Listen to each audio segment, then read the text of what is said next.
اعوذ باللہ من الشیطان الرجیم بسم اللہ الرحمن الرحیم وَأُلْقِيَ السَّحَرَةُ ساجدین قالوا آمنا برب العالمین رب موسیٰ و ہارون قال فرعون آمنتم به قبل ان آذن لکم ان ھذا لمکر مکرتموہ فی المدینہ لتخرجوا منها اہلها فسوف تعلمون۔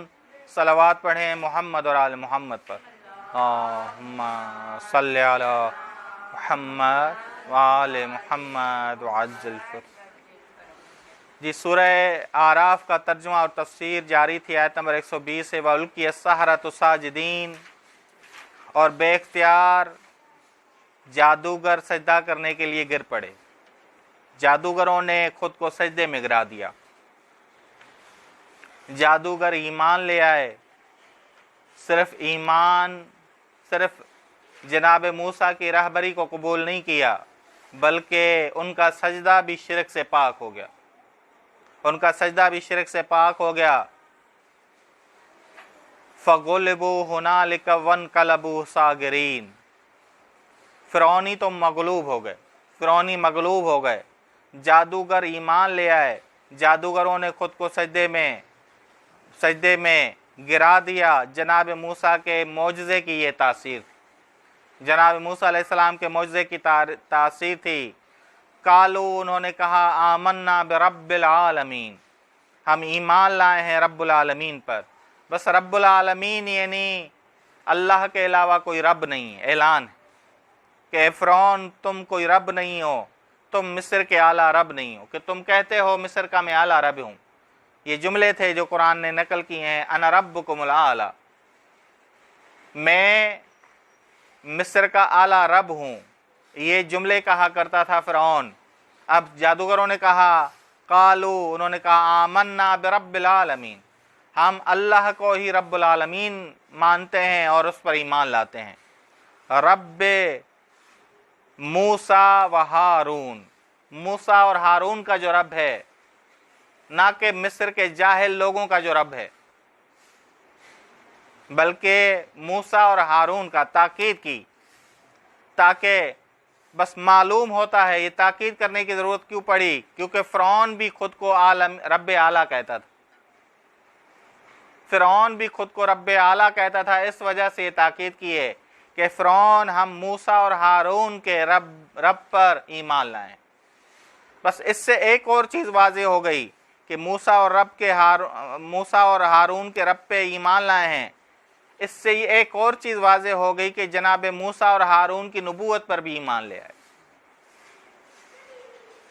بس جناب موسیٰ اور ہارون کے رب پر بھی ایمان لے آئے اور ان حضرات کی نبوت پر بھی ایمان لے آئے۔ اب فرعون نے ڈانٹتے ہوئے جادوگروں سے کہا، قال فرعون آمنتم به قبل ان آذن لکم، فرعون نے کہا تم ایمان لے آئے ہو اس پر قبل ان آذن لکم، اس سے پہلے کہ میں تمہیں اجازت دوں۔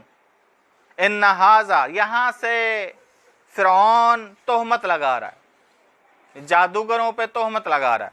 ان ھذا لمکر مکرتموہ فی المدینہ، بے شک یہ تمہارا مکر ہے، یہ تہمت لگائی ہے فرعون نے، بے شک یہ تمہارا مکر ہے جو اس شہر میں تم چلے ہو، اس زمین میں تم چلے ہو۔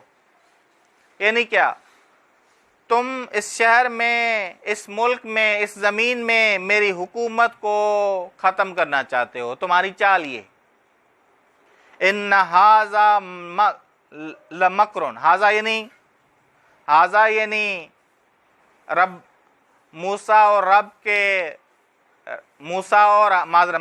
اور ہارون کے رب پر ایمان لانا اور ان کی نبوت پر ایمان لانا، یہ جو ہے یہ تمہارا مکر ہے، یہ جو تمہارا سجدہ کرنا ہے یہ تمہارا مکر ہے، چال ہے، تاکہ تم میری حکومت کو ختم کرو۔ دیکھیں کیسے مغالطہ کرنے لگا فرعون، جب ہارنے لگا، جب مغلوب ہوا تو کیا مغالطہ کیا؟ ان ھذا، بس مخاطب کس سے ہے؟ جادوگروں سے، وہ جادوگر جو اب مومنین ہو چکے ہیں، جو ایمان لا چکے ہیں۔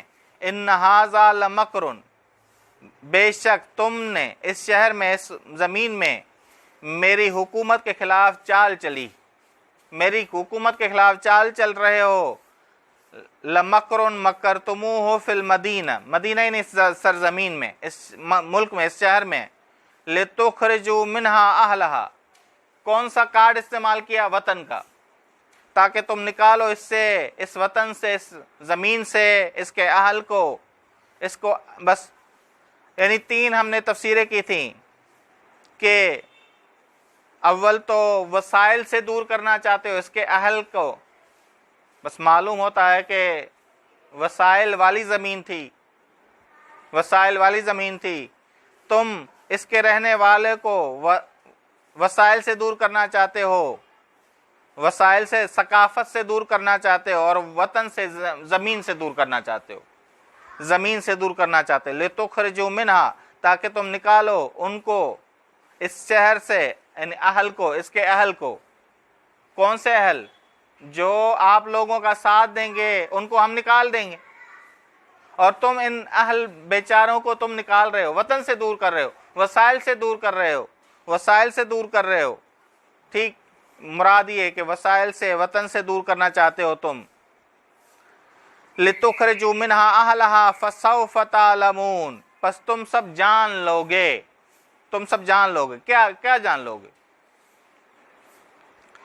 فَسَوْفَ تَعْلَمُونَ، پس تم جان لوگے میری سزا کیا ہے، وہ جان لوگے. میں سزا دوں گا تم لوگوں کو، کیونکہ تم اس کے رہنے والوں کو ثقافت سے، وسائل سے اور زمین سے دور کرنا چاہتے ہو، زمین سے دور کرنا چاہتے ہو، بس میں بھی سزا دوں گا. ابھی بطور اجمال کہا ہے، آگے والی آیت اور تفصیل بتا رہی ہے کہ کیا سزا دے گا. ابھی بطور اجمال ہے کہ فَسَوْفَ تَعْلَمُونَ، تم سب جان لوگے کس کو؟ میری سزا کو، میری سزا کو تم سب جان لوگے. لَأُقَطِّعَنَّ أَيْدِيَكُمْ، اب تفصیلی طور پہ بتایا جا رہا ہے کہ سزا کیا ہے. لَأُقَطِّعَنَّ أَيْدِيَكُمْ وَأَرْجُلَكُمْ مِنْ خِلَافٍ، حتماً میں کاٹوں گا تمہارے ہاتھ اور تمہارے پاؤں مخالف سمت سے. یعنی کیا؟ دایاں ہاتھ ہوگا تو بایاں پاؤں ہوگا، بایاں ہاتھ ہوگا تو دایاں، معذرت، دایاں ہاتھ بایاں پاؤں، بایاں ہاتھ دایاں پاؤں، اس طرح. یعنی مخالف سمت سے دایاں ہاتھ بایاں پاؤں، بایاں ہاتھ دایاں پاؤں. بس میں تمہارے ہاتھ اور پاؤں مخالف سمت سے کاٹ دوں گا، اور پھر تمہیں سولی پہ لٹکاؤں گا. یہ سولی پہ کیوں لٹکایا جائے گا؟ سولی پہ اس لیے لٹکایا جاتا تھا اس زمانے میں تاکہ لوگوں کے سامنے ہو اور لوگ عبرت حاصل کریں، آئندہ فرعون کی مخالفت نہ کریں، آئندہ فرعون کے خلاف نہ نکلیں. مراد یہ. ٹھیک، بس کیوں وہ سولی پہ لٹکاتے تھے؟ سولی پہ عمومی طور پہ لٹکایا جاتا تھا تاکہ لوگ عبرت حاصل کریں، لوگ فرعون کی مخالفت نہ کریں. مجرم کی سزا دیکھ لیں، جو مخالف فرعون ہے اس کی سزا دیکھ لیں، اس کی سزا دیکھ لیں. بس لَأُقَطِّعَنَّ تفصیلی طور پہ، پہلے اجمالی طور پہ. اجمالی کیا ہے؟ فَسَوْفَ تَعْلَمُونَ، بس تم سب جان لوگے میری سزا کو. سزا کیا ہے؟ لَأُقَطِّعَنَّ أَيْدِيَكُمْ وَأَرْجُلَكُمْ مِنْ خِلَافٍ، میں کاٹ دوں گا تمہارے ہاتھ اور پاؤں مخالف سمت سے. ثُمَّ، پھر سولی پہ لٹکا دوں گا تاکہ سب لوگوں کے لیے تم عبرت کا باعث بنو، سب لوگوں کے لیے عبرت کا باعث بنو. وصلی اللہ علی محمد اہل بیتہ الطیبین الطاہرین.